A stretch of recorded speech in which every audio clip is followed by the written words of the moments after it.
Alors, je m'appelle Benoît Dujardin, je suis le fondateur de Momentum Production, qui est une entreprise de production de contenu audiovisuel et qui se spécialise dans le marketing digital depuis quelques années déjà, qui travaille pour un certain nombre d'entreprises et qui les aide à développer leur notoriété à travers les outils digitaux, c'est-à-dire la vidéo, la photo, utilisés sur des supports type réseaux sociaux, YouTube, Facebook, Twitter, Instagram, tous les réseaux qu'on peut connaître, et puis aussi sur les sites internet. Alors j'ai été tout de suite séduit par Startinov parce que je suis très attiré par l'énergie que dégagent les créateurs d'entreprises et d'autant plus les créateurs en mode start-up qui sont en général des gens qui sont au début de leur projet au niveau de l'idée, qui n'ont pas forcément encore fait toutes les démarches d'études de marché, de business plan, de prise de contact avec des comptables et des choses comme ça. Et donc je trouve que c'est une étape très intéressante parce que très fraîche dans la création d'entreprise. Donc dès que j'ai entendu parler de Startinov, j'ai voulu accompagner avec ce que je pouvais apporter cette démarche et notamment accompagner les entreprises pour les aider à se raconter et pour qu'ils ne tombent pas dans le cliché de vouloir faire des pitchs notamment qui sont toujours on veut attaquer un marché européen, notre objectif est faire tant de chiffre d'affaires, des sujets un peu trop on va dire financiers ou économiques. Et remettre l'humain au cœur de la start-up parce que je pense que le jockey est aussi important que le cheval. Alors le jockey c'est le créateur et le cheval c'est plutôt son entreprise. Et si on a un bon jockey, même si le cheval par moment a des difficultés, le jockey va savoir donner le coup de collier qui permet de donner la bonne réorientation. Et c'est un vrai plaisir pour moi de l'accompagner et surtout de lui faire accoucher, enfin de lui faire dire aux gens de qui il est et de quelles sont ses motivations profondes.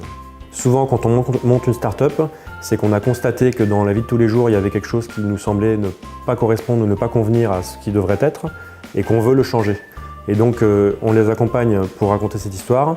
Et puis après, on va jusqu'au bout. Quand ils ont fini d'être accélérés pendant 3 mois par Startinov, on les aide à faire leur pitch et on leur fournit une vidéo à la fin de la session de Startinov qui leur permet d'aller voir des investisseurs et peut-être grâce à cette vidéo de passer les gros sujets de présentation de leur projet pour pouvoir aborder avec les investisseurs uniquement les sujets techniques qui sont le business plan et des choses comme ça qu'on ne peut pas mettre en vidéo. Et donc vraiment le pitch vidéo, s'il est bien travaillé, permet en 1 minute 30 de raconter tout ce qu'on doit savoir sur les ambitions de l'entreprise. Sur le domaine des startups, je suis aussi très directement concerné puisque depuis 2 ans j'ai lancé Pro Bowlers, qui est une activité parallèle liée à ma passion pour le basket et qui est une start-up dont l'objectif est de permettre aux fans du basket du monde entier de pouvoir choisir tous leurs joueurs préférés et de les suivre au sein d'une application et de recevoir des alertes à chaque fois qu'un de leurs joueurs préférés va jouer un match. Donc la logique et les problématiques de start-up, je les connais parce que je les expérimente au quotidien et donc c'est un vrai plaisir pour moi de pouvoir ensuite partager avec ces accélérés et les aider à j'espère tous réussir. Alors on est un territoire où, sans se rendre compte, on a quand même une culture de l'innovation grâce à René Monory et au Futuroscope.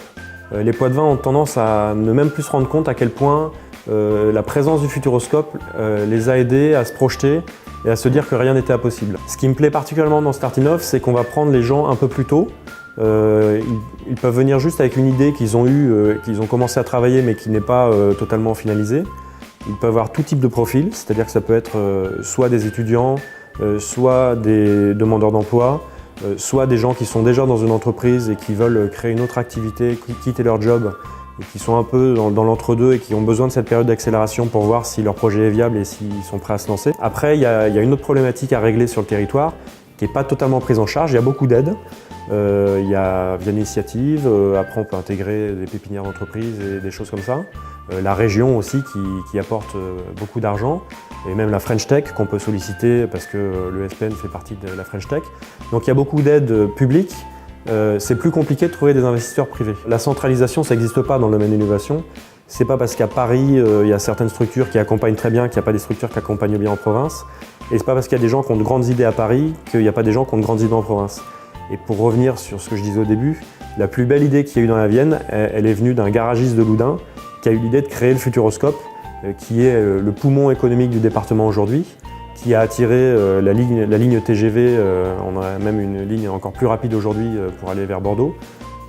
Donc voilà, ce que j'ai envie de dire aux investisseurs parisiens, c'est que vous avez raté Monori, ne ratez pas la génération qu'il a créé, qui a suivi ses pas et qui sont des entrepreneurs aujourd'hui qui sont vraiment très intéressants. Et encore une fois, le point très important, c'est que ce sont des jeunes pousses qui sortent de 3 mois d'accélération avec des experts. Donc ils sont quand même plutôt aguerris au moment où ils sortent de leur accélération. Ils ont encore beaucoup de choses à apprendre, mais c'est des valeurs plus sûres que de jeunes startups qui viendraient vous pitcher alors qu'elles n'ont aucun parcours d'accélération derrière elles.